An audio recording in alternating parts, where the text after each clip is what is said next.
Me da mucho gusto poder estar nuevamente con ustedes y poder compartir con cada uno de ustedes la palabra de Dios. Y para dar inicio a la enseñanza de hoy, la cual he titulado De muerte a vida, yo quiero pedirles que juntos leamos lo que Dios nos dice a través del apóstol Pablo en su epístola a los Efesios, en el capítulo 2, en el verso 1. Y ahí leemos: y Él, Dios, Él os dio vida a vosotros cuando estabais muertos en vuestros delitos y pecados. Yo quiero que lo leamos de nuevo, y lo leamos de nuevo con atención, de modo que estas palabras se graben en nuestra mente y se graben en nuestro corazón. Dice: y Él, Dios, os dio vida a vosotros, ¿cuándo? Cuando estabais muertos en vuestros delitos y pecados. Dice: y Él os dio vida a vosotros cuando estabais muertos en vuestros delitos y pecados. ¿Cuántas personas creen ustedes que están conscientes de cuál es su verdadero estado o cuál es su verdadera condición delante de Dios? Voy a repetir la pregunta. ¿Cuántas personas creen ustedes, los aquí presentes, que están conscientes de cuál es su verdadero estado o condición espiritual delante de Dios? ¿Ustedes creen que son muchas las personas que están conscientes o son pocas? ¿Qué creen ustedes? ¿Son muchos o pocos los conscientes? Son pocos. La realidad es que no son muchos. Y es por esta razón que Dios, quien no quiere que ningún ser humano sea condenado eternamente, es muy claro al decirnos en su gran amor e infinita misericordia cuál es el verdadero estado o cuál es la terrible condición espiritual de todo ser humano sin Dios. De todo ser humano que no se ha convertido a Dios, que no ha nacido de nuevo. De todo ser humano cuyos pecados no han sido perdonados por la fe en Jesucristo. Y este estado o esta condición espiritual terrible, Dios nos dice en su palabra a través del apóstol Pablo que es ¿qué? Es muerte. Dice: y Él os dio vida cuando estabas ¿cómo? Muertos, dice. Estabas muertos ¿en qué? En vuestros delitos y pecados.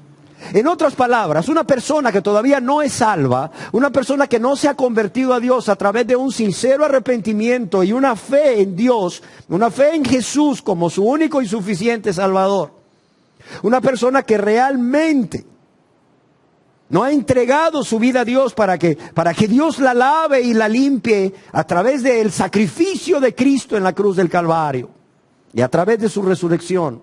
Esta persona, Dios nos dice de manera enfática y categórica que está ¿cómo? Está muerta. Óigalo bien, esta persona está muerta. Si usted no se ha convertido a Dios, Dios le dice a usted a través del apóstol Pablo que usted está ¿cómo? Está muerto. Alguien escribió al respecto: cuando estamos viviendo esa vida de pecado, somos cadáveres espirituales. Somos cadáveres espirituales en el valle de la muerte. Ahora bien, esta muerte no se refiere a una muerte física. ¿Por qué? Porque el pecador sigue existiendo, sigue viviendo, sino que se refiere a una muerte espiritual. Y esto lo vemos ilustrado, por ejemplo, en la parábola del hijo pródigo, cuando su padre dice de él: porque tu hermano era muerto y ha revivido. Y todos sabemos por la historia que este hijo pródigo nunca murió físicamente. Otro ejemplo es el caso de las viudas que se entregaban a los placeres y vivían vidas de práctica de pecado, de quienes el apóstol Pablo escribe a Timoteo diciendo: pero las que se entregan a los placeres viviendo están, como dice, están muertas. Pero las que se entregan a los placeres viviendo están muertas. Es decir, viviendo físicamente, están muertas espiritualmente. Yo quiero decirles que es muy triste para Dios, es muy triste para Dios y aún para su servidor. Es muy triste el hecho de que sean muy pocas las personas que están dispuestos a reconocer que están muertos en vida, que están muertos espiritualmente. ¿Y por qué estas personas no están dispuestos o dispuestas a reconocer que están muertos espiritualmente? Porque estas personas se están engañando a ellos mismos. Estas personas se están engañando a ellas mismas. ¿Es esto posible? ¿Es esto posible que alguien pueda engañarse en algo tan serio, en algo tan importante, en algo tan delicado como es la vida eterna o la muerte o la condenación eterna? Claro que es posible. En la epístola de Santiago, en el capítulo 1, verso 22, leíamos hace unos días que cuando una persona escucha la palabra de Dios, pero no la obedece, no la pone por obra, esta persona, ¿qué está haciendo? Decía, se está engañando a sí misma. Y decíamos en esa ocasión que el vocablo griego con que Santiago expresa engañándoos a vosotros mismos es paralogizomenoi, que significa una falsa argumentación. Una falsa argumentación o hacer uso de un argumento o un razonamiento o una justificación o excusa que parece válida, pero no lo es. ¿Y por qué estas personas hacen esto? ¿Por qué estas personas hacen uso de falsos argumentos o de argumentos y razonamientos, excusas o justificaciones que parecen válidas pero no lo son? ¿Con qué propósito lo hacen?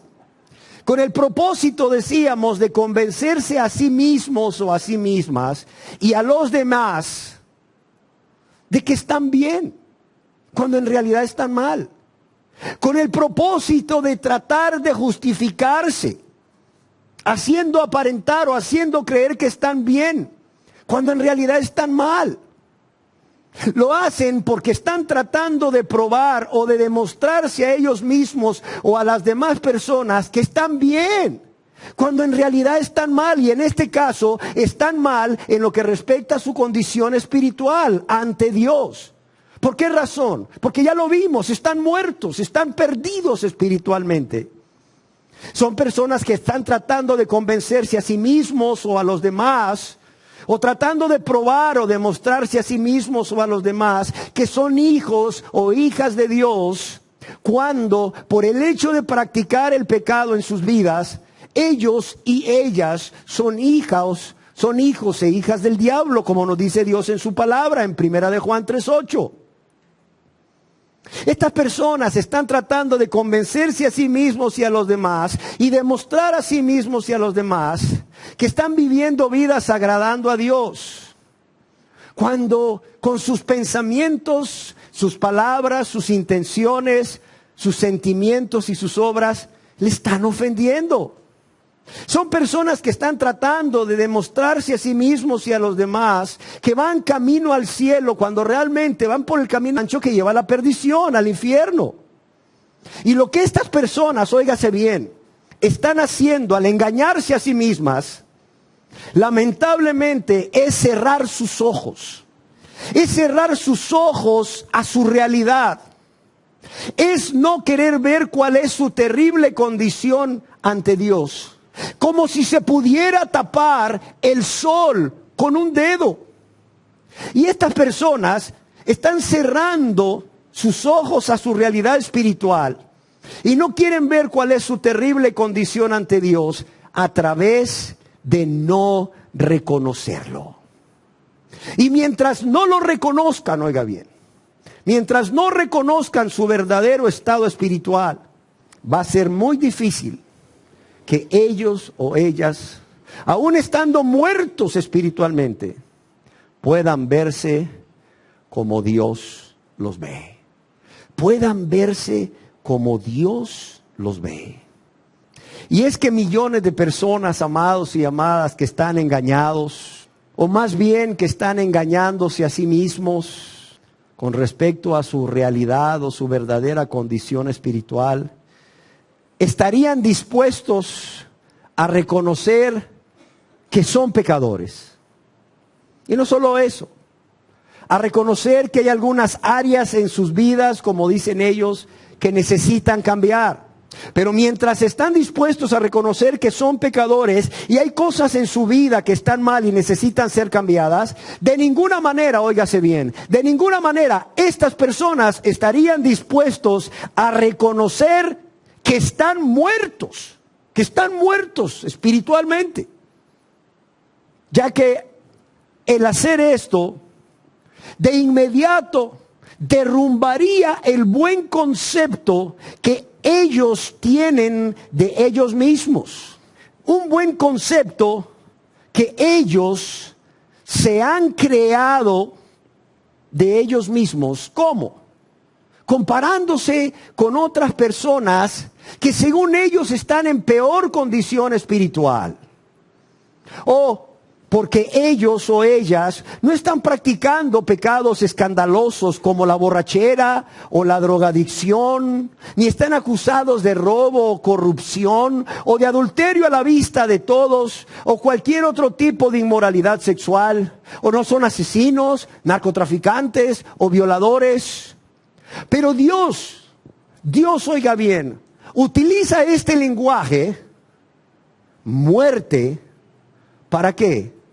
Para que todo ser humano aquí presente que aún vive en pecado entienda no solo cuál es su realidad espiritual, sino también entienda su grande necesidad, su urgente necesidad de pasar de muerte ¿a qué? A vida. Ahora pregunto, ¿qué tan grave creen ustedes que es estar muerto espiritualmente? ¿Qué tan grave ha de ser? Porque las personas que están muertas espiritualmente viven muy tranquilas. Viven menospreciando esa grande salvación que Dios les ofrece cada día. Y ese bendito y precioso Salvador, al no convertirse a Él. Y ahí viven día tras día viviendo su vida de práctica de pecado, amando el mundo y las cosas del mundo, amando el pecado y los deleites temporales del pecado, amándose a ellos mismos más que a Dios, o a cualquier persona más que a Dios.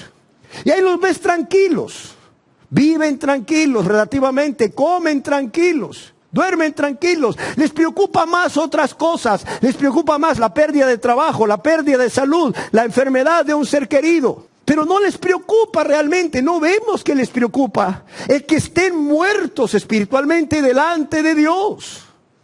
Por eso pregunto, ¿qué tan grave es estar muerto espiritualmente? Es gravísimo, es gravísimo. Yo quiero que sepan que todos los escritores y en todas las naciones usaban a menudo la figura de muerte para expresar un estado de miseria. Un estado de miseria extrema. Y la muerte espiritual es un estado de miseria extrema, ya que no es otra cosa más que estar lejos de Dios. Imagínense, lejos de Dios, separados de Él. ¿Por qué razón? Por causa de que existe división entre ellos y Dios. Así nos dice Dios. Muerte espiritual es miseria extrema, ya que no es más que estar sin contacto, sin una relación personal con Dios. Es estar, óigase bien, muertos para Dios. Es estar muertos en la ley. Es estar expuestos en cualquier momento ¿a qué? A la muerte eterna, a la condenación eterna. Prácticamente sus vidas penden de un hilo y abajo está el infierno. Y ese hilo todavía les sostiene porque Dios en su infinita misericordia no ha cortado ese hilo. Así viven las personas en muerte espiritual. Viven expuestos a caer en la condenación eterna en cualquier momento, en cualquier segundo. Además dice Dios que estas personas que están en muerte espiritual viven en enemistad con Dios. Óyalo bien, viven en enemistad con Dios. Cualquiera diría, ¿cómo se le ocurre a un ser mortal vivir en enemistad con el Dios Todopoderoso? Pues sí, la verdad es que yo me pregunto lo mismo, ¿cómo se le ocurre? Pero así están viviendo las personas que están en muerte espiritual. Están viviendo en enemistad con Dios y no les preocupa. Les preocupa más estar enemistados con su jefe, les preocupa más estar enemistados con el vecino, les preocupa más estar enemistados con alguien que tiene una mala conducta y les puede hacer daño, pero no les importa vivir una vida de enemistad con Dios. Es más, estas personas, aunque saben que Dios existe y que la Biblia es su palabra, al estar muertos espiritualmente, viven como si Dios no existiese. Viven como si Dios no existiese. Claro, se acuerdan de Él para ir y suplicarle un favor. Pero fuera de ello, viven como si Dios no existiese. Por tanto, óigalo bien, Dios no se agrada de ellos. Si usted está viviendo una vida de muerte espiritual, si usted no se ha convertido a Dios, si usted sigue viviendo una vida de práctica de pecados, si usted está muerto espiritualmente, Dios no se agrada de usted. O sea, Dios lo ve y Él voltea su rostro. Dios lo ve y voltea su rostro. Usted le habla y Él voltea su rostro para no oír, dice Dios a través del profeta. Y no solo Dios no se agrada de usted, Dios no se agrada de sus oraciones. Él no escucha sus oraciones, porque Él ha volteado su rostro para no oír. Es más, usted no es un hijo de Dios o una hija de Dios como usted cree serlo. Por favor, entiéndalo. Entiéndalo ya de una vez por todas. Y no solo no es un hijo de Dios o una hija de Dios como usted cree serlo. Usted está bajo la ira de Dios. Usted está bajo la ira de Dios. Es cuestión de un momento para que toda la ira de Dios caiga sobre usted. Es cuestión de un segundo. Es cuestión de tiempo.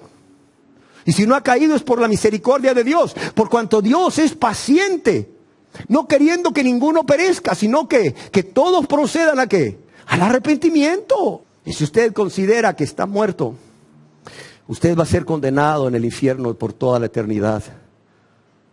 Si usted no pasa de muerte a vida.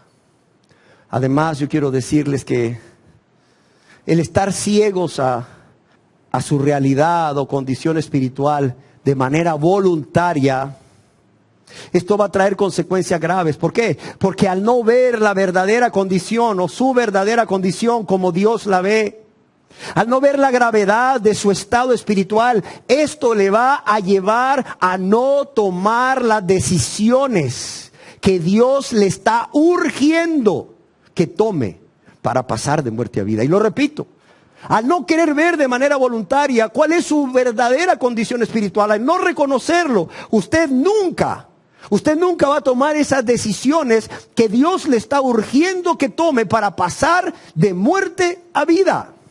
Alguien escribió, una enfermedad radical requiere un remedio radical. Y mientras el hombre siga fracasando en reconocer la gravedad de su condición, seguirá poniendo remedios superficiales e ineficaces. Yo quiero repetirlo por la importancia que esto tiene. Mientras el ser humano siga fracasando en reconocer la gravedad de su condición espiritual, seguirá poniendo remedios ¿qué? Superficiales e ineficaces. Es como si tuvieras una úlcera en tu pierna por un melanoma maligno, un cáncer de la piel, y quisieras curártela con pañitos de agua tibia con sal. Créeme que eso no solo no te va a curar, va a penetrar al hueso, va a penetrar a la sangre y seguir a otras partes del cuerpo. Y ese melanoma pronto lo vas a tener en todo el cuerpo y te va a matar. Por quererlo curar, ¿con qué? Con un trapito mojado con agua tibia con sal. Con pañitos de agua tibia con sal. Yo quiero decirles que si Dios aún les da vida a todas aquellas personas que están muertas espiritualmente, si Dios a usted, estando muerto en sus delitos y pecados, estando muerta en sus delitos y pecados, Dios le sigue dando vida, no es porque esté agradado de usted o agradada de usted, como muchos piensan, no, pues la verdad, no me ha matado, me bendice. Bueno, ¿sabe por qué es?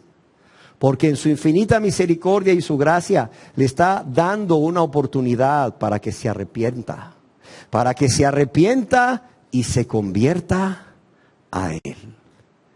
Y así pueda pasar de muerte a vida. Ahora bien, ¿por qué una persona puede estar muerta espiritualmente?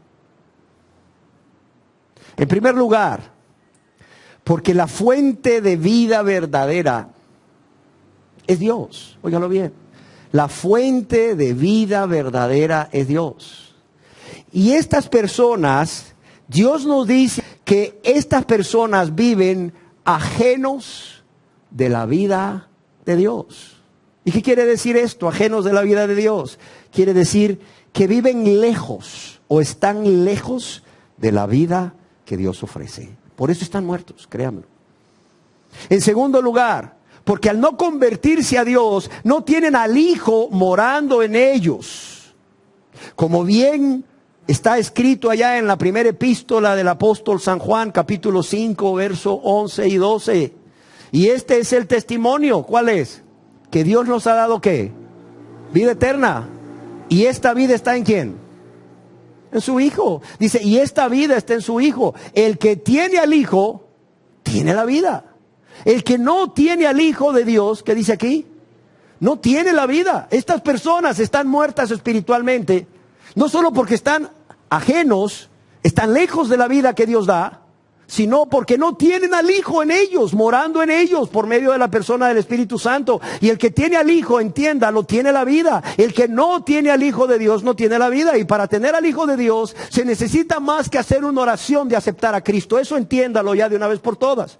Se necesita más que repetir una oración y seguir viviendo como la persona quiere, viviendo para satisfacer los deseos de los ojos, los deseos de la carne y la vanagloria de la vida. Así viven los hijos del diablo, créame. Y esos no tienen a Cristo en su interior, en su corazón. Yo quiero decirles que la vida está en el Hijo y el que tiene al Hijo tiene la vida. El que ha recibido al Hijo por fe y tiene al Hijo morando en él, tiene la vida. El que no lo tiene, el que no tiene al Hijo no tiene la vida. Y en tercer lugar, Dios nos dice que la persona está muerta, no solo porque no tiene la vida de Dios, no solo porque no tiene al Hijo morando en él o en ella, sino por causa de sus delitos y pecados. En Efesios capítulo 2, verso 1 leíamos, y Él os dio vida a vosotros, estando muertos ¿en qué? En vuestros delitos y pecados. ¿Y qué es esto de delitos y qué es esto de pecados? Bueno, la palabra delito se refiere a cruzar un límite establecido. La persona cruza un límite establecido, comete un delito. Y cuando hablamos de cruzar un límite establecido, estamos hablando en los límites que Dios ha establecido por medio de su palabra. Pero también un delito es desviarse del camino correcto. Desviarse del camino correcto establecido por Dios en este caso. ¿Y qué es pecado? El pecado tiene que ver con transgresión, con violación de los mandamientos de Dios, con desobediencia a Dios, con rebelión o rebeldía contra Dios. Pecado es cualquier pensamiento, sentimiento o acción que vaya en contra de las normas establecidas por Dios en su palabra. O esas normas que Dios ha puesto en el corazón de todo ser humano. Pero también pecado no solo es de hacer lo malo. Pecado es dejar de hacer lo bueno. Es dejar de hacer lo correcto sabiéndolo. Y de esta manera, al hacer lo malo y dejar de hacer lo bueno, la persona está errando en el blanco o fallando el tiro o no alcanzando el objetivo de su vida, que es cumplir con la ley santa, justa y buena de Dios. Amén. El apóstol Pablo nos dice al respecto en la epístola a los Romanos capítulo 6, verso 16. ¿No sabéis que si os sometéis a alguien como esclavos para obedecerle, sois esclavos de aquel o a quien obedecéis? Sea del pecado, ¿para qué? Para muerte. Y aquí está hablando de muerte espiritual, aunque también puede haber muerte física, pero está hablando de muerte espiritual. Sea del pecado para muerte, o sea de la obediencia para vida. Amados, la persona en pecado, ¿está qué? Está muerta. La persona en pecados está muerta. ¿Por qué razón? Porque, como el mismo apóstol Pablo nos dice, la paga del pecado es que es muerte. La paga del pecado es muerte. La consecuencia inmediata, óigalo bien, la consecuencia inmediata en su vida, en la mía, de cometer un pecado contra Dios o nuestro prójimo, cualquiera que sea, es muerte espiritual, es separación de Dios y muerte eterna. Y esto, para los que les gusta anotar, el apóstol Pablo nos lo dice en Romanos capítulo 6, verso 23. Sin embargo, yo quiero decirles que no todo está perdido. No todo está perdido para el ser humano que aún vive esclavo del pecado. No todo está perdido. Es más, allá en el libro de Santiago, capítulo 5, verso 20, leemos: sepa que el que haga volver al pecador del error de su camino, ¿qué dice aquí? Salvará de muerte un alma y cubrirá multitud de pecados. Dice, sepa, tenga por seguro que el que haga volver al pecador del error de su camino, salvará de muerte espiritual, de muerte eterna, un alma, el alma del pecador, y cubrirá multitud de pecados. ¿Qué nos está diciendo Dios aquí?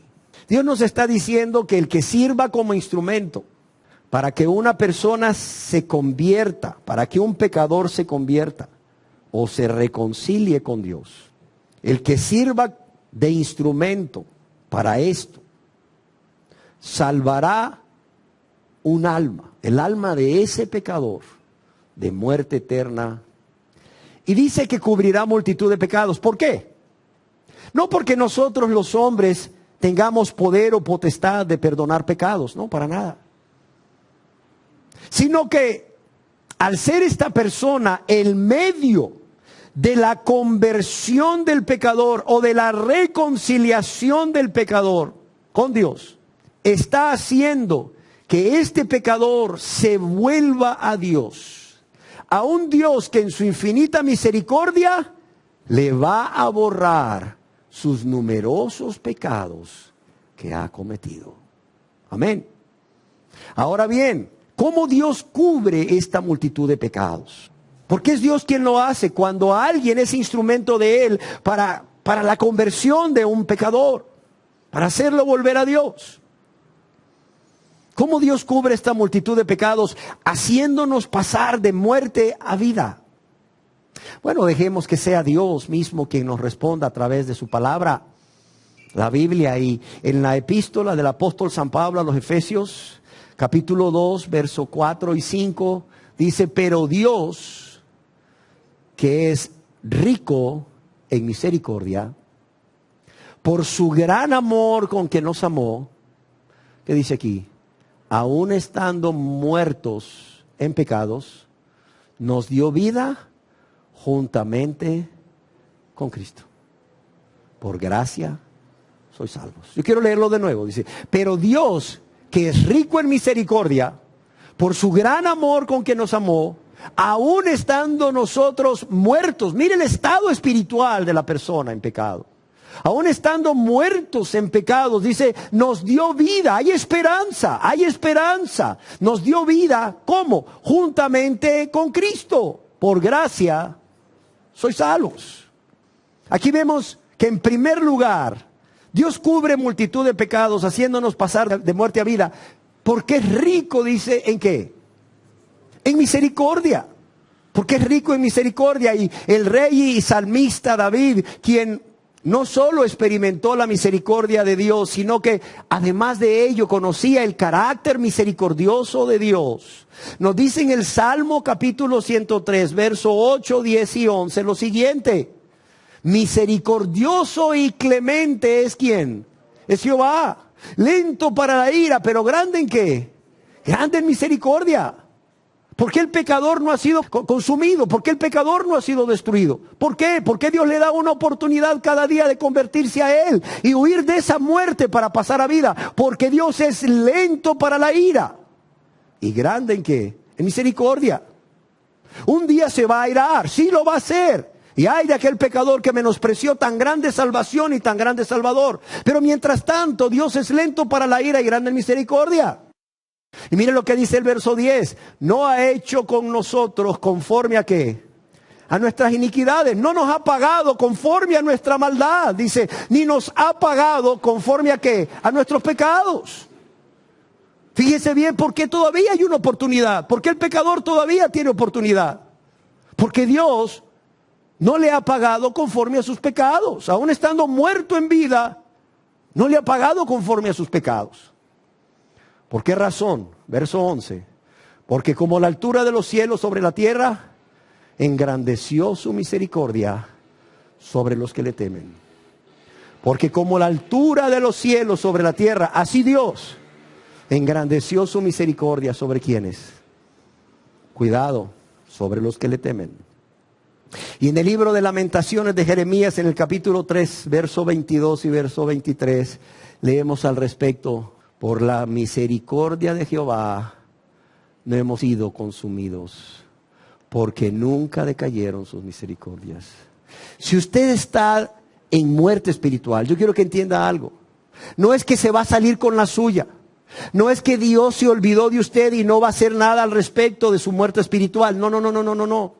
Dice que por la misericordia de Jehová, ¿qué dice aquí? No hemos sido ¿qué? Consumidos. En otras palabras, usted no ha sido consumido porque puede burlarse de Dios o engañar a Dios. O porque Dios se hace de la vista gorda, no. ¿Por qué? Porque por la misericordia de Jehová, usted no ha sido consumido. Porque nunca decayeron sus misericordias. Porque nuevas son cada mañana y grande es su fidelidad. Entienda eso. Entienda eso. Yo quiero que usted entienda que Dios pudo dejarnos seguir en el pecado y que viviéramos eternamente con el diablo en el infierno. Dios bien puede hacer eso. Dios bien puede dejarnos que sigamos en el pecado y que nos muramos y vayamos eternamente con el diablo en el infierno. Pero en lugar de eso, Él ha decidido otra cosa. Él ha decidido ser paciente, Él ha decidido ser misericordioso, ¿sí o no? Y por esa paciencia, esa misericordia, Él ha decidido salvarnos. Él quiere salvarnos. Ojalá no se olvide usted de esto. Dios nos muestra su misericordia no tratándonos como merecemos, ya lo vimos. Dios nos muestra su misericordia entonces no tratándonos como merecemos ser tratados, es decir, no dándonos lo que merecemos. Así Dios desea cubrir multitud de pecados y hacernos pasar de muerte a vida. Pero también en segundo lugar, además de que es rico en misericordia, se nos dice que Él está dispuesto a cubrir multitud de pecados y hacernos pasar de muerte a vida por su gran amor con que nos amó. Dice, pero Dios, que es grande en misericordia, en Efesios 2:4, por su gran amor con que nos amó. No es porque Él estuviese obligado a salvarnos. ¿Por qué razón?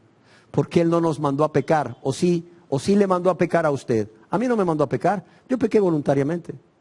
Yo pequé voluntariamente y conscientemente. Yo pequé porque era egoísta, era rebelde. Porque era ingrato. Porque menospreciaba a Dios y su salvación y su Salvador. Porque no me importaba Dios, solo me importaba yo. Por eso pequé.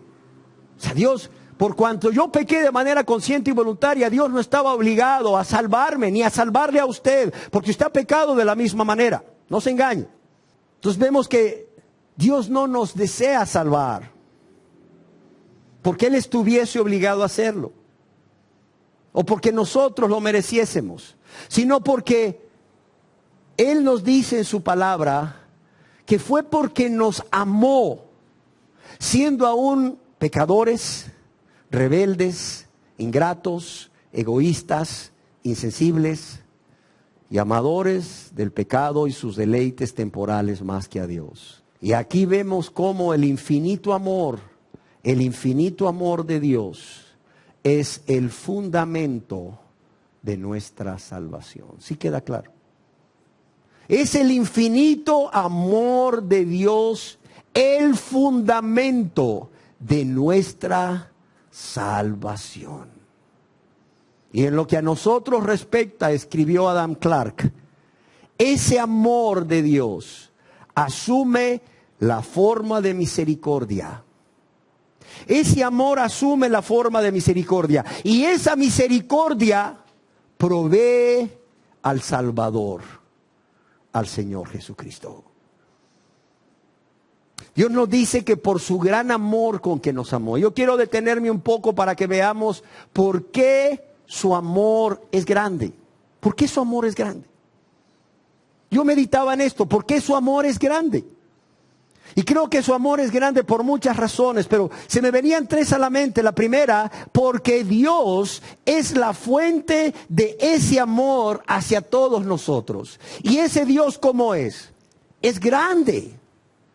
Porque Él es un Dios grande y es la fuente de ese amor hacia todos nosotros. Es que, en primer lugar, su amor es grande. En segundo lugar, su amor es grande por el precio que Él ha pagado por nuestra salvación. Por el precio que Él ha pagado para que usted y yo seamos perdonados de todos nuestros pecados. Y así vemos que en su amor Dios envió al Señor Jesús a morir por nosotros. Y a morir por nosotros, vaya de qué manera. A morir por nosotros en la cruz del Calvario, en nuestro lugar. ¿Para qué? Para recibir el castigo que nosotros debíamos recibir por haber desobedecido la ley de Dios una y otra vez, a través de tantos, pero tantos pecados cometidos. Y yo espero que usted no solo sepa esto, sino lo entienda y esté consciente de ello.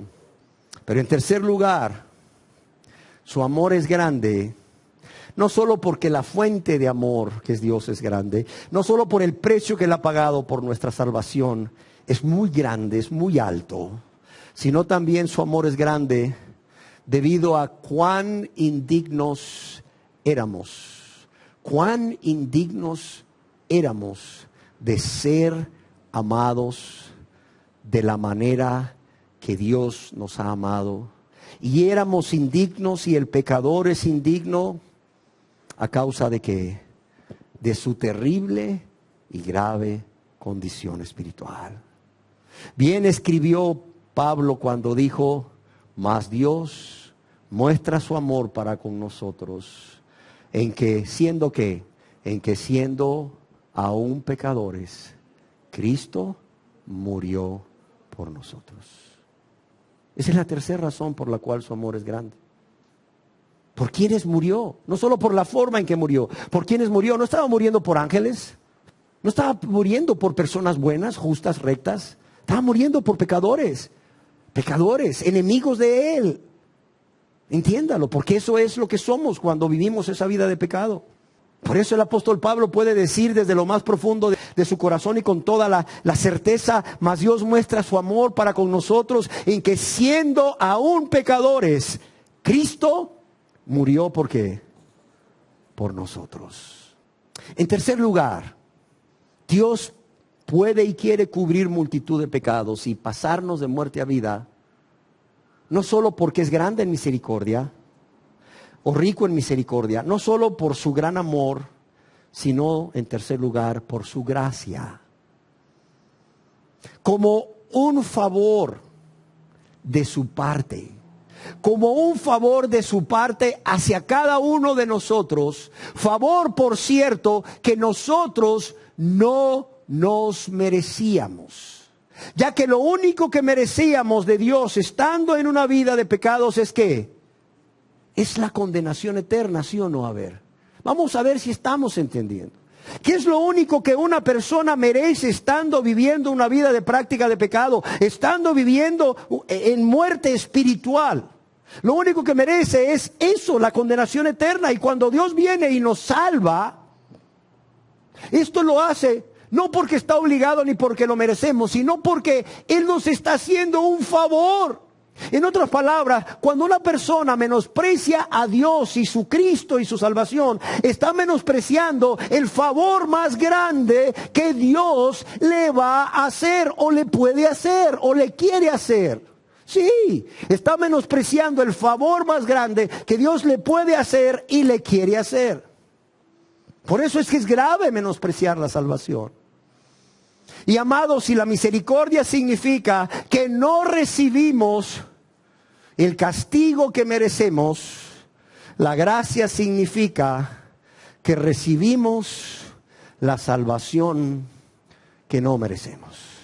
Si la misericordia significa que no recibimos el castigo que merecemos, la gracia significa que recibimos una grande salvación que no merecemos.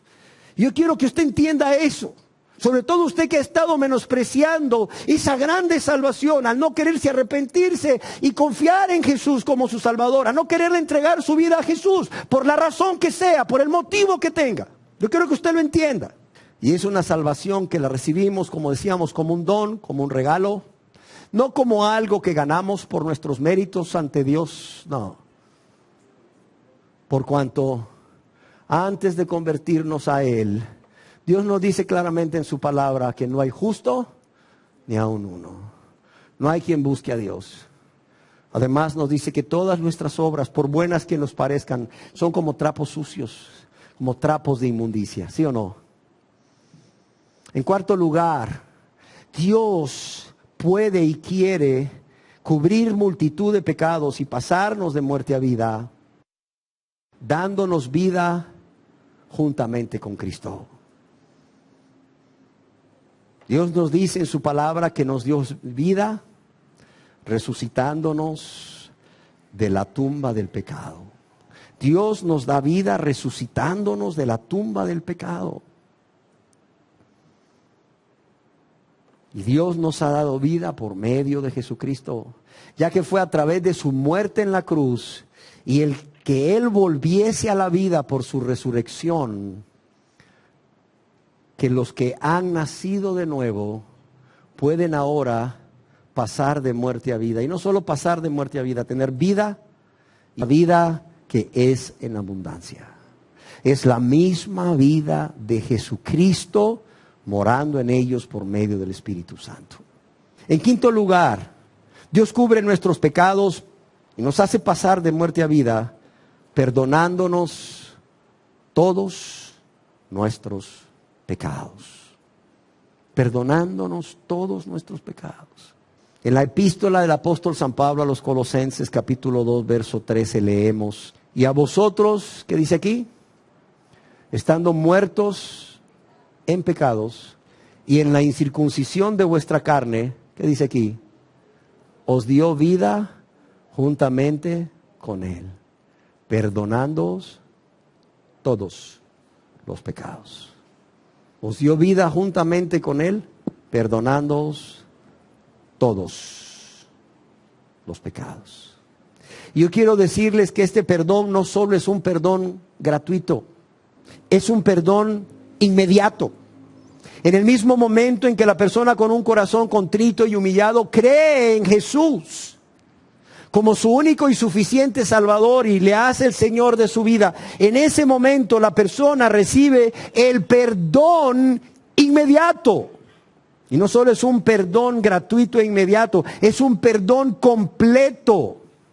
Es un perdón de todos, oiga bien, de todos sus pecados. Es un perdón que Dios concede a todos los pecadores culpables que depositan su fe en el Señor Jesucristo. Ahora bien, tú puedes preguntarte, ¿qué garantía tengo yo? Que si yo realmente me arrepiento de todo corazón y confío en el Señor Jesús y en lo que Él hizo por mí al morir y resucitar, Dios me vaya a perdonar de todos mis pecados, así como usted dice, de manera inmediata, de manera completa. Bueno, la primera seguridad que debes de tener es que Dios lo dice en su palabra. Y Dios no es hombre para que mienta, ¿sí o no? O O sea, Dios lo dice en su palabra. O sea, Dios le dice a todo pecador que si el pecador se arrepiente y si el pecador confía en Jesús como su Señor y único y suficiente Salvador, todos sus pecados serán lavados y limpiados. Va a ser hecho una nueva criatura, va a ser hecho un hijo de Dios, una hija de Dios. Desde Génesis hasta el Apocalipsis podemos ver esa oferta que Dios hace, ese regalo que Dios hace de esa salvación tan grande. Y podemos ver que lo hace por su misericordia, porque es rico en misericordia y por su gran amor con que nos ha amado. Desde Adán y Eva podemos ver cómo Dios viene y hace todo lo necesario para restaurar a Adán y a Eva. Y luego vemos cómo Dios se le presenta a Caín para que este hombre pueda entender su estado, su condición espiritual, y este hombre pueda hacer lo que Dios le demanda para pasar de muerte a vida, pero no lo hace. Y así vemos a lo largo de toda la Biblia, aún en Apocalipsis, que Dios siempre está ahí, paciente, amoroso, misericordioso, grande en amor, ofreciendo vida a través de ¿quién? A través de Jesucristo, por gracia, como un regalo inmerecido. Pero también podemos creer no solo por lo que Dios nos dice, lo cual sería suficiente, sino porque en la Biblia tenemos ejemplos de personas que creyeron a Dios y obedecieron a Dios y se arrepintieron de corazón y creyeron en Jesús para perdón de todos sus pecados, y fueron perdonados, fueron salvados. Y he tomado un ejemplo para terminar. Un ejemplo de un hombre que se conoce como el carcelero de Filipos, de la ciudad de Filipos, allá en la provincia de Macedonia. Un hombre que no solo fue librado de la muerte física, sino que también fue librado de la muerte espiritual por la predicación del Evangelio o las buenas nuevas de salvación por el apóstol Pablo y por Silas. Acompáñenme al libro de los Hechos, capítulo 16, versos 16 y 34. Dice así: aconteció que mientras íbamos a la oración, este es Lucas, el que está hablando, el escritor del libro de los Hechos, quien se incluye porque estaba en este momento haciendo compañía al apóstol Pablo junto a Silas y quizás también Timoteo. Dice: aconteció que mientras íbamos a la oración, nos salió al encuentro una muchacha que tenía espíritu de adivinación, la cual daba gran ganancia a sus amos adivinando. Esta, siguiendo a Pablo y a nosotros, daba voces diciendo: estos hombres son siervos del Dios Altísimo, quienes os anuncian el camino de salvación. Y esto lo hacía por muchos días. Mas desagradando a Pablo, éste se volvió y dijo al espíritu: te mando en el nombre de Jesucristo que salgas de ella. Y salió en aquella misma hora. Pero viendo sus amos que había salido la esperanza de su ganancia, prendieron a Pablo y a Silas y los trajeron al foro ante las autoridades. Y presentándolos a los magistrados, dijeron: estos hombres, siendo judíos, alborotan nuestra ciudad y enseñan costumbres que no nos es lícito recibir ni hacer, pues somos romanos. Filipos era una colonia romana, Macedonia era una colonia romana y la ciudad de Filipos, por lo tanto. Dice: pues somos romanos, eran ciudadanos romanos. ¿Y qué sucedió? Dice: y se agolpó el pueblo contra ellos, contra Pablo y Silas. Y los magistrados o jueces, rasgándoles sus ropas, ordenaron azotarles con vara. Después de haberles azotado mucho, los echaron en la cárcel, mandando al carcelero que los guardase con seguridad. El cual, recibido este mandato, los metió en el calabozo de más adentro y les aseguró los pies en el cepo. Pero a medianoche, orando Pablo y Silas, cantaban himnos a Dios y los presos los oían. Entonces sobrevino de repente un gran terremoto, de tal manera que los cimientos de la cárcel se sacudían, y al instante se abrieron todas las puertas y las cadenas de todos se soltaron. Despertando el carcelero y viendo abiertas las puertas de la cárcel, sacó la espada y se iba a matar, pensando que los presos habían huido. Mas Pablo clamó a gran voz diciendo: no te hagas ningún mal, pues todos estamos aquí. Él, el carcelero, entonces, pidiendo luz, se precipitó adentro y temblando se postró a los pies de Pablo y Silas, y sacándolos seguramente al patio, les dijo: señores, ¿qué debo hacer para qué? Para ser salvo. Ellos dijeron: cree en el Señor Jesucristo y serás salvo tú y tu casa. Y le hablaron la palabra del Señor a él y a todos los que estaban en su casa. Y le hablaron la palabra del Señor a él y a todos los que estaban en su casa, es decir, los evangelizaron. Y él, el carcelero, tomándolos en aquella misma hora de la noche, ¿qué dice aquí? Les lavó las heridas primeramente y después, enseguida, se bautizó él con todos los suyos. Y llevándolos a su casa, les puso la mesa y se regocijó con toda su casa ¿de qué? De haber creído a Dios. Aquí leemos que mientras Pablo y sus discípulos iban a la oración, o más bien el lugar donde las personas de la ciudad de Filipo, entre ellas Lidia, ¿se acuerdan? La vendedora de púrpura de Tiatira, y otras mujeres, se reunían para orar. Y mientras ellos todos los días iban hacia el lugar donde oraban, se nos dice que le seguía una mujer, una joven, probablemente era una esclava, que ella actuaba como un medium de esos que existen hoy en día, que adivinan el futuro. Adivinos les llaman, ¿verdad? Los que leen la mano, el tarot, el puro, etcétera, fuman el puro, etcétera. Todo ese tipo de gente.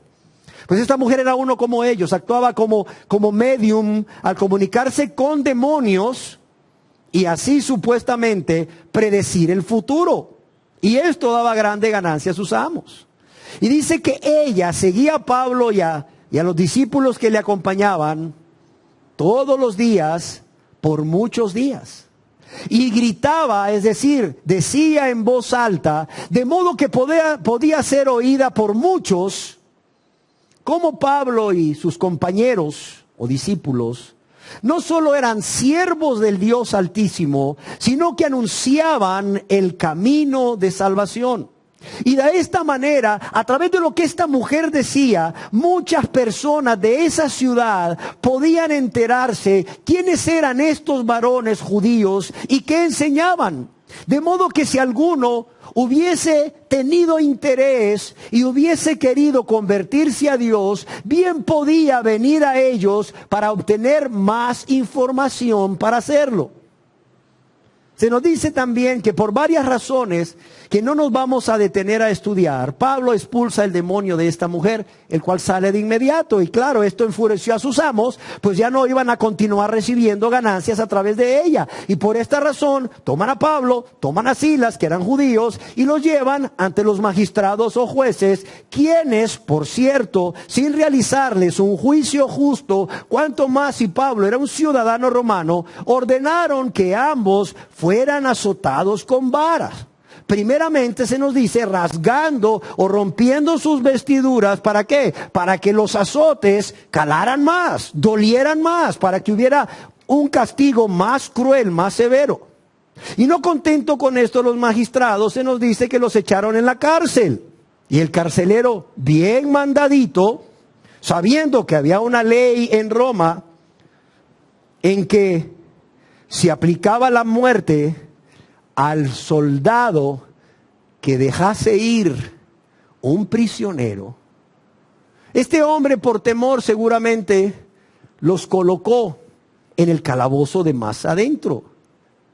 Y no solo los colocó en el calabozo de más adentro, sino que les aseguró los pies con el cepo. ¿Cómo era un cepo? Yo quiero que veamos ahí cómo era un cepo.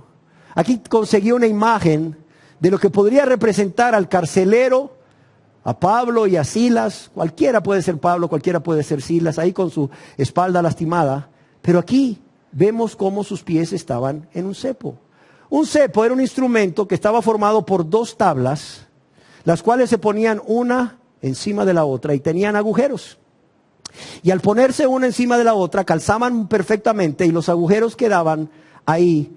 Y las piernas, ¿verdad?, eran a nivel de los tobillos colocadas, o a este nivel, como vemos acá, colocadas en el cepo. Se nos dice que el propósito del cepo era que los agujeros estuvieran muy separados, más separados que estos, de modo que cada miembro inferior quedase muy separado el uno del otro. Y esto no solo asegurase las piernas para que no escaparan, porque las piernas no las podían sacar del cepo, sino que también provocase fuertes dolores y provocase fuertes calambres a las personas que estaban en el cepo. ¿Y qué sucedió? Sucedió que a medianoche, orando Pablo y Silas a Dios, también cantaban himnos a Dios. Y se nos dice que los presos los oían, es decir, cantaban, oraban y cantaban lo suficientemente fuertes, de modo que a pesar de las gruesas paredes que dividían una celda de otra, los presos podían escuchar. Y yo creo que si los presos podían escuchar, el carcelero y los de su casa, que vivían en el segundo piso del edificio de la cárcel, seguramente también debieron haber escuchado algunos fragmentos antes de dormirse de estas oraciones y de estos himnos. Y esto, estoy seguro que llevó a este carcelero a meditar o a pensar, ¿quiénes son estos prisioneros? ¿Por qué son tan diferentes a los demás? Y si a esto le agregamos el hecho de que este hombre y los de su casa, es decir, su familia, sus siervos y otros guardias que colaboraban con él en la cárcel, pudieron haber escuchado lo que la joven poseída por el demonio decía acerca de ellos, yo estoy seguro que una inquietud empezó a producirse en el alma de este hombre. Y es en este momento en que sucede un terremoto que hace que las puertas de los calabozos se abran, que los cepos también se abran, que las cadenas de los presos se suelten, pero el edificio no se cae. Y despertando al carcelero, viendo abiertas todas las puertas de la cárcel, dice que sacó su espada y se iba a matar. ¿Por qué? Porque él dijo, si por un reo que se me vaya, que se me escape, me van a matar a mí, por cuántos reos que están aquí que se escaparon, pues cuánto más me van a matar. Y antes de que lo mataran cruelmente, él dijo, pues yo mejor me voy a quitar mi vida por la vía rápida. Se iba a suicidar este hombre.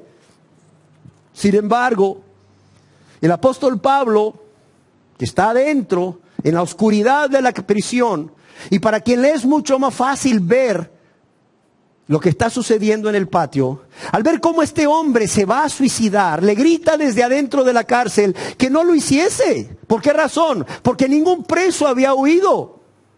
Y de esta manera el apóstol Pablo impide que este hombre se suicide. Y así este hombre vemos cómo pasa de muerte física literalmente a vida en primer lugar.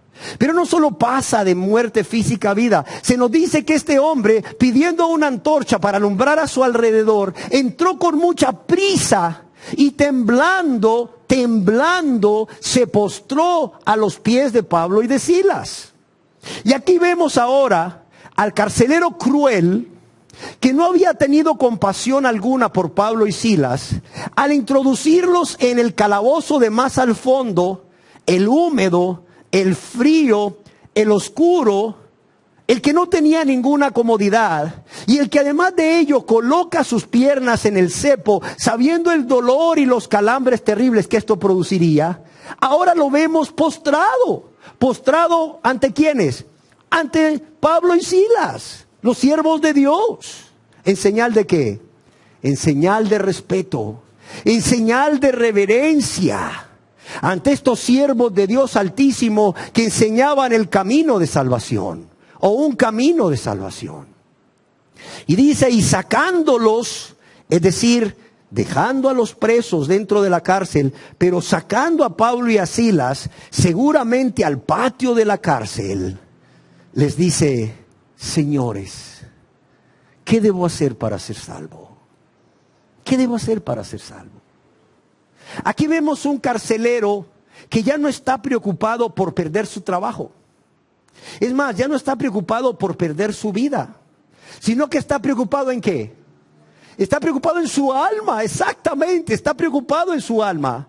Y es que para que este hombre rudo y cruel hiciese esta pregunta, era necesario que primeramente reconociese que estaba muerto espiritualmente, que estaba perdido espiritualmente, que estaba separado totalmente de Dios, lejos de Dios y condenado eternamente al infierno por causa de sus pecados cometidos contra Dios y su prójimo. Alguien escribió, sus temores de perder el cargo y quizás su cabeza dieron paso a una profunda convicción. Yo quiero que meditemos un poco en esto.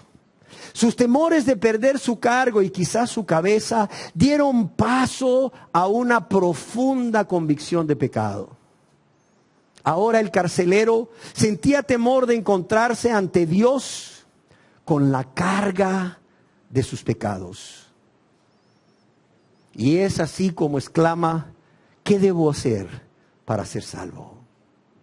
Y es que continúa el escritor diciendo, esta pregunta debe preceder a cualquier caso genuino de conversión. El ser humano, óigalo bien, el ser humano ha de saber que está perdido antes de que pueda ser salvo. El ser humano tiene que saber que está perdido antes de que pueda ser salvo, nos dice este escritor.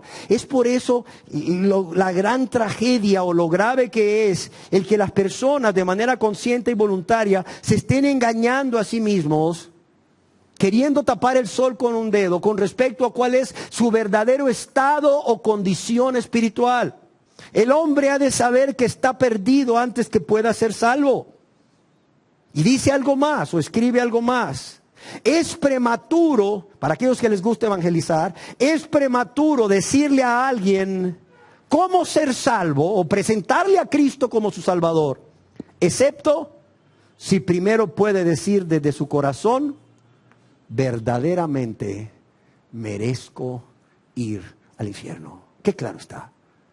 Es prematuro, como muchos hacen, decirle a alguien cómo ser salvo, excepto si primero esta persona no puede decir desde su corazón, verdaderamente merezco ir al infierno. ¿Sí queda claro? ¿A cuántas personas hoy en día se les dice, ya repitió la oración, ya es cristiano, cuando en ningún momento se consideró pecador o pecadora? Cuando en ningún momento reconoció sus pecados delante de Dios. Cuando en ningún momento reconoció que pecó por egoísta, por rebelde, por ingrato y menospreciador de Dios y su grande salvación y su Cristo. Cuando en ningún momento hubo vergüenza en su corazón, dolor, pesar por haber pecado contra Dios. Cuando en ningún momento hubo una conciencia de esta persona de que realmente era culpable y se merecía ir al infierno. Y sin nada de esto le presentan a Cristo como el Salvador y le dicen, no, pues ya repitió la oración, ya es cristiano. Y se va de ahí viviendo como diablo, porque así viven. Como hijos del diablo, no nos engañemos. Es prematuro decirle a alguien cómo ser salvo, excepto si primero esta persona puede decir desde su corazón, verdaderamente merezco el infierno. ¿Sí está claro?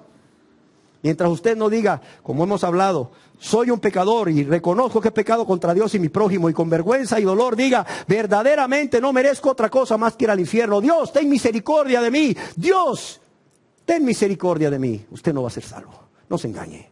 Y si usted hizo una oración de aceptar a Cristo en cualquier lugar, mire, sin todos estos elementos, como convicción, arrepentimiento, mire, usted no es salvo. No se engañe, por favor. Usted no es salvo. Permítame decírselo hoy con mucho amor y mucho respeto. Usted no es salvo. Usted está perdido. Usted está muerto. Usted está muerta en sus delitos y pecados. Por eso Dios le trajo aquí, para que abra sus ojos y para que entienda. Ahora bien, tenemos un Pablo y un Silas que le dicen al carcelero: cree en el Señor Jesucristo y serás salvo tú y tu casa. ¿Qué es lo que le están diciendo? Cree en lo que el Señor Jesús dijo ser.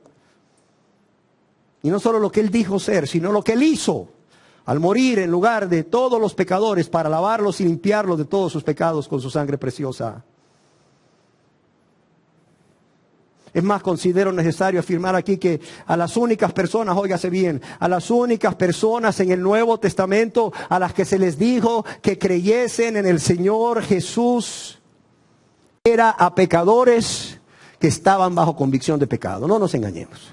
A las únicas personas en el Nuevo Testamento a las que se les dijo que creyesen en el Señor Jesús para ser salvo, eran a personas que estaban bajo profunda convicción de pecado. Y ahora vemos un carcelero totalmente quebrantado a causa de sus pecados, un carcelero convicto de pecado, a quien se le dice: cree en el Señor Jesucristo y serás salvo tú y tu casa. Lo cual no significaba que si él creía como cabeza de familia inmediatamente todos se iban a salvar. No, no. Es algo que se enseña y es falso. ¿Qué es lo que significa esto? Significa que si él creía en el Señor Jesucristo, sería salvo. Y los de su casa, su familia, sus siervos, los otros soldados que colaboraban con él, serían también salvados de la misma manera si también ellos, de manera consciente y voluntaria y personal, creían en Jesús como su Señor y Salvador. Es como si le dijesen: cree y serás salvo, y que los de tu casa hagan lo mismo. Y se nos dice que le hablaron, seguramente estando en el patio de la cárcel, la palabra del Señor a él y los que estaban en su casa. ¿Para qué? Para que este hombre no fuera a hacer una falsa profesión de fe, para que ahí la gente no se engañara movidos por las emociones. Dice que no solo le dicen: cree en el Señor Jesús, le dicen el medio para ser salvo, el único medio para ser salvo, por cierto, sino que se encargan de hablarle del camino a la salvación. Y según vemos aquí, él y los de su familia, sus siervos y otros guardias, que eran capaces de entender las buenas nuevas de salvación, creyeron en Jesucristo como su Señor y Salvador y manifestaron la sinceridad de su fe como, ahí se nos dice, bautizándose. Y después que este hombre creyó en Jesús para ser salvo, ¿qué cosas? Fíjense. Después de que este carcelero creyó en Jesús para ser salvo, de inmediato empezó a dar ¿qué? A dar frutos dignos de arrepentimiento. De inmediato. Y la fe que salva, pero también transforma al individuo, también de inmediato empezó a manifestarse en su vida. Ya que podemos ver a este carcelero cruel y rudo, dando un cambio en su vida de 180 grados, al venir ahora y tomar un trapo y tomar aceite y empezar con mucha paciencia, con mucha ternura, con mucho amor, a lavar las heridas de Pablo y de Silas. Seguramente este carcelero era un viejo centurión romano, un hombre experimentado en todo lo que tú te imagines, un hombre acostumbrado a la guerra y acostumbrado a matar, y dispuesto aún a morir si era necesario, por el César, por defender el imperio romano. Y ahí tienes a este centurión cruel y rudo, dando un giro de 180 grados en su conducta, trayendo esos trapos, trayendo el aceite y el agua y diciéndole a los hermanos: sentad aquí, hermanos, siéntense por favor aquí, hermanos, permítanme. Y este hombre empieza a mojar ese trapo en agua y empieza con mucha ternura, con mucho amor, pero con mucha gratitud, a limpiarle las costras y la sangre seca de la espalda de estos siervos. Y después que con mucha ternura y con mucho amor deja limpia la espalda, luego procede a colocar aceite, probablemente de oliva, que tiene propiedades curativas, o cualquier otro aceite medicinal en la espalda de estos santos, ¿sí o no? Ahí ves inmediatamente frutos dignos de arrepentimiento. Ves inmediatamente una fe que salva, pero también transforma, manifestándose en la vida de este hombre. Y no solo eso, no solo eso. Este hombre se nos dice que manifestó la sinceridad de su fe para salvación, junto con los suyos, bautizándose. Probablemente había una pila ahí y ahí mismo lo sumergieron, ¿verdad? Y todo, bautizándose como una señal externa de ¿qué? De haber pasado de muerte a vida. De muerte espiritual y condenación eterna a vida eterna con Cristo en su gloria. Pero no solo eso, no todo termina ahí. Allá en el verso 34 leemos que llevándolos a su casa, que como decíamos seguramente estaba en el segundo piso del edificio de la cárcel, dice, les puso la mesa, les dio de comer, otro fruto más digno de arrepentimiento. El que primero se aseguró que quedasen en la cárcel más segura, en la cárcel más oscura, más húmeda, más fría. Y el que les pone el cepo, no importando el dolor y los calambres que fueran a sentir, ahora lo tenemos no solo lavándole las espaldas, curándole las heridas, sino que les dice, vengan hermanos, vamos a mi casa hermanos, vamos a comer hermanos, seguramente no han comido, ¿verdad? Vamos a comer, y va a su casa y le dice a su mujer, que también se había salvado, y a sus siervos que también se habían salvado, que también estaban muy agradecidos con Pablo y Silas por llevarles el evangelio de salvación. Le dice, vamos a comer, mujeres, vamos todos, pongámosle la mesa a estos siervos. Y ahí los tiene sirviendo a los siervos. No solamente como otro fruto digno de arrepentimiento, sino como otra manifestación más de la fe bíblica que salva, pero también transforma. Y se nos dice también que se regocijaron con toda su casa de haber creído, mostrando cómo estaban llenos del gozo de la salvación. Y finalizo preguntando a los presentes, ¿cuál es tu condición espiritual hoy? ¿Cuál es tu condición espiritual hoy? ¿Estás muerto en vida? ¿Estás muerta en vida? ¿Estás muerto o muerta espiritualmente? ¿Estás lejos de Dios? ¿Estás separado de Dios? ¿Cómo estás? ¿Tus pecados han hecho división entre tú y Dios? ¿Estás vacío? ¿Estás vacía? ¿Estás sin Cristo morando en tu corazón? ¿Estás en una relación personal con Dios?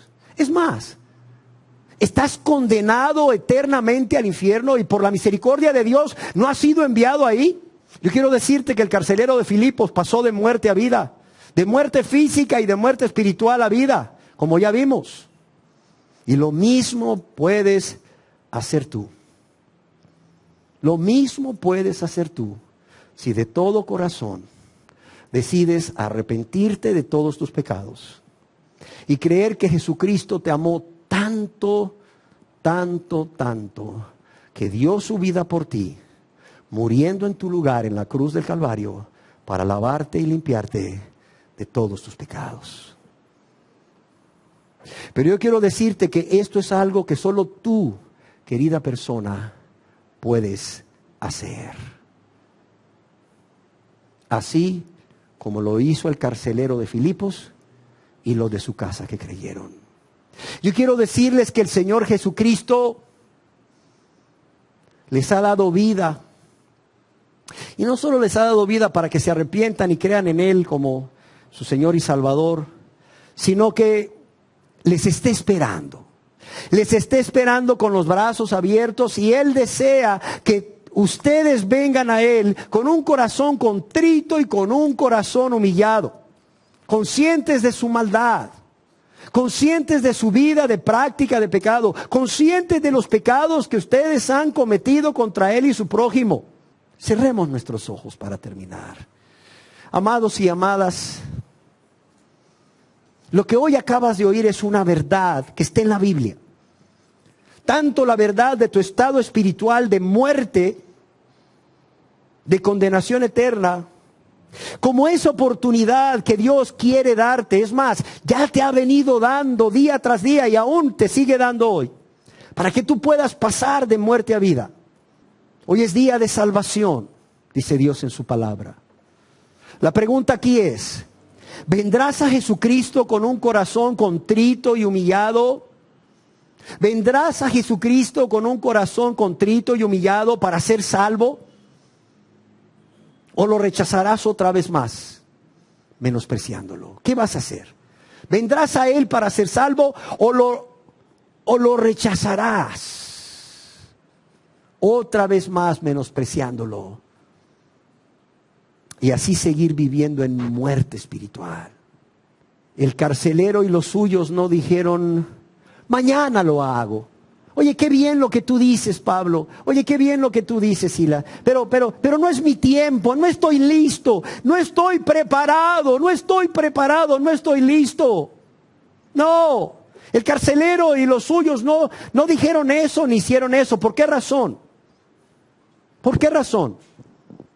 Porque cuando un pecador reconoce que está perdido, cuando un pecador reconoce que está muerto en sus delitos y pecados, que no puede hacer nada por obtener su salvación y que va camino al infierno, nunca, óyelo bien, nunca menospreciará esa grande salvación que Dios le ofrece.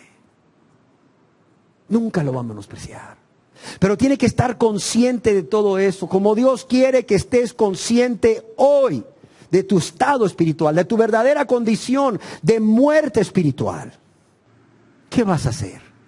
¿Qué vas a hacer? Es la pregunta. ¿Qué vas a hacer ante tan preciosas verdades? ¿Qué vas a hacer ante la realidad de tu perdición y ante la realidad de un Dios de amor y de misericordia? Un Dios que es rico en misericordia y grande en amor, que por su gracia quiere salvarte. ¿Qué vas a hacer? ¿Le vas a recibir como tu Señor y Salvador? ¿O te vas a ir menospreciándolo? ¿Qué vas a hacer? Piénsalo. Él te está llamando a venir a Él. Él te está dando una oportunidad más de venir a Él y ser salvo y pasar de muerte a vida. ¿Qué vas a hacer? La decisión está en ti. Es a ti quien te toca decidir, como lo hizo el carcelero y los de su casa. Dios ya envió a su Hijo amado a morir en la cruz y a resucitar para tu salvación, para mi salvación. Dios ya ha sido paciente contigo. Dios ya te ha hecho conocer estas verdades. ¿Qué vas a hacer? Esa es la pregunta. ¿Qué vas a hacer? Es una decisión. La decisión más importante de tu vida. Renunciar a esa vida de pecado, a esa vida egoísta, a esa vida de rebeldía, de ingratitud, de maldad, de perversidad, para venir a los pies de Cristo. Confesarle lo que eres, confesarle lo que has hecho, y con dolor y vergüenza por haber pecado contra Él, renunciar a esa vida de maldad y de pecado y pedirle perdón de todo corazón, pidiéndole que envíe a su Espíritu Santo a morar en ti, para que una vez que Él te perdone, tú puedas vivir esa vida agradable a Él. Amén. Oremos. Dios de misericordia y amor, concede a cada persona en este lugar el entendimiento para ver cuál es su verdadera condición espiritual delante de ti. Si aún siguen muertos espiritualmente a causa de vivir una vida de práctica de pecado, o si realmente han pasado ya de muerte a vida por tu infinita misericordia y tu gran amor con que los has amado. Y te ruego, te suplico, que todos aquellos que aún están muertos en vida puedan arrepentirse de todos sus pecados y creer en ti Jesús, para perdón de todos sus pecados. Yo te lo ruego, oh Dios, en el nombre precioso de tu Hijo amado Jesús. Amén.